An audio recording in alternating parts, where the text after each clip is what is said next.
This guy right here is the coxswain, so he doesn't have an oar, and he just, you know, is in charge kind of. He can steer the boat, but he has a little rudder thing, but he doesn't row actually, but he's like kind of the captain in some ways. He's also the smallest person because you don't want that much weight if someone isn't rowing. All these guys are like 6'2" or above, but the coxswain's probably like, I guess I kind of want to talk about what I think the book's about. Because the book isn't about come from behind to win. It's not about American can-doism. It's not about beating the odds, finding hope in the most desperate of times. It's about trust. That the boys in the boat have to become one thing in order for them to really row. Like, they have to become one thing like they do in almost to a degree that people and athletes don't in any other sport. Because when one of you messes up, it's like you messing up everyone else. They score the boat as such. They don't score the individuals like they do in cross-country or wrestling. Rowing, you have to become one thing. And what does that require? Well, it requires trust. That's really what it's about. And it's about, like I was telling you guys on this place towards the middle of the book, where he's talking about what it means to be rowing in a real way. Good crews are good blends of personalities. Someone to lead the charge, someone to hold something in reserve, someone to pick a fight, someone to make peace, someone to think things through, someone to charge ahead without thinking. Somehow all of this must mesh. That's the steepest challenge. Even after the right mixture is found, each man in the boat must recognize his or her place in the fabric of the crew, accept it, and accept the others as they are. It is an exquisite thing when it all comes together in just the right way. The intense bonding and the sense of exhilaration that results from it are what many oarsmen row for, far more than for trophies or accolades. But it takes young men, or women, of extraordinary character as well as extraordinary physical ability to pull it off. That's what Allard Brixton believed he had seen in the Washington sophomore boat in Poughkeepsie the previous June. They had become the perfect thing that all crew coaches seek. But the greatest paradox of the sport has to do with the psychological makeup of the people who pull the oars. Great oarsmen and oarswomen are necessarily made of conflicting stuff, of oil and water, fire and earth. On one hand, they must possess enormous self-confidence, strong egos, and titanic willpower. They must be almost immune to frustration. Nobody who does not believe deeply in himself or herself, in his ability or her ability to endure hardship and prevail over adversity, is likely even to attempt something as audacious and competitive as rowing at the highest levels. The sport offers so many opportunities for suffering and few opportunities for glory that only the most tenaciously self-reliant and self-motivated are likely to succeed in it. Yet, at the same time, and this is the key, no other sport demands and rewards the complete abandonment of the self the way that rowing does. Great crews have men or women of exceptional talent or strength.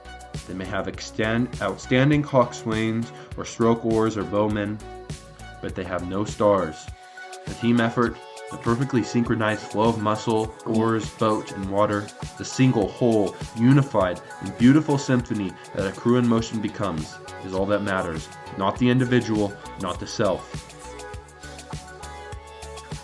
Even if they could, few rowing coaches would simply clone their biggest, strongest, smartest, and most capable rowers. Crew races are not won by clones. They are won by crews, and great crews are carefully balanced blends of both physical abilities and personality types. Neither is necessarily a better or more valuable oarsman than the other. Both the long arms and the short back are assets to the boat, but if they are to row together well, each of these oarsmen must adjust to the needs and capacities of the other. Each must be prepared to compromise something in the way of optimizing his stroke for the overall benefit of the boat. This highly refined coordination and cooperation must be multiplied out across 8 individuals of varying statures and psyche and physiques to make the most of each individual's strength. Only in this way can the capacities that come with diversity, lighter, more technical rowers in the bow and stronger, heavier pullers in the middle of the boat, for instance, be turned to advantage rather than disadvantage. What it's about is about the trust and the community that they have to build. One of the things that he said when they were trying to take out the stroke, and this guy right here, closest to the coxswain, they're all facing backwards if you can't tell, he's called the stroke because he sets the stroke rate for how fast they're going. When they were trying to take out the stroke, Don Hume and that final Olympic race for one of the subs that they had brought to Europe with them it's not just having another person in the boat. It's about having Don Hume in the boat. Because there's a little community on that boat. It's little bonds of trust that they formed with each other. I can't speak. That they formed with each other that must mix to become one thing. And so when he's interweaving the idea of propaganda that the Nazis are bringing, again, why does he focus on the propaganda? Why not on Hitler? Why not on the, some other nefarious aspect of Nazi Germany in the 1930s? Why not on the military? Why is it significant? It wouldn't be the same if this wasn't the 1936 Berlin Olympics. There's something mythical about that. There's something ideal about that. There's something ideal about it being right before World War II. Why does he focus on the loss of trust that Joe had in his fellow human beings? Why does he focus on this idea? And maybe this is intrinsic in rowing. Maybe he's not putting together the story. Maybe it's there. Maybe he's not making it up. He's just gathering things, putting them in order, how they ought to be put in order. But why focus on Joe Rance's lack of trust in anyone? Why focus on the ability of the boys to row in such a way? I think that's because what the book is about trust. It is about how each of the boys have to trust the other boy. It's about how Joe is inculcated into this virtue of trust. Because in a lot of ways, there's a reason why Dante put those who betray others at the bottom of hell. Because it's one thing to lie to someone without gaining their trust first off. But it's another thing to gain someone's trust, and then to manipulate it, and then to break it, and to betray them. And that's something significant.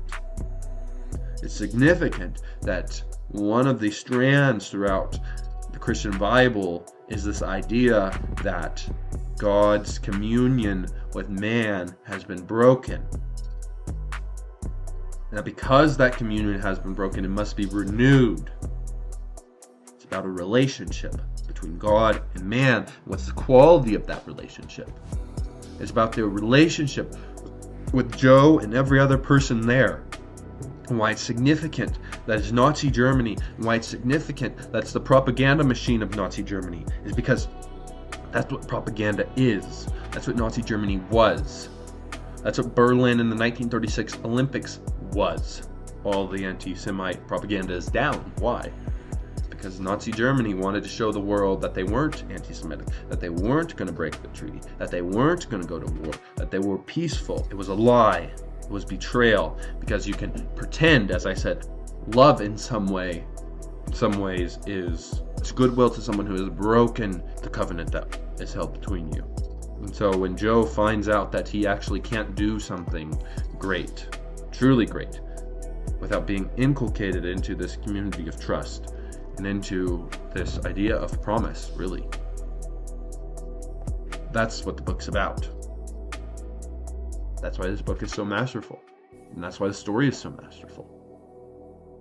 Because it tells about this journey of Joe Rance to become someone who can trust, someone who can be involved in a community, someone who can become part of something bigger than himself. And it tells about how they did it in the face of some of the greatest liars ever,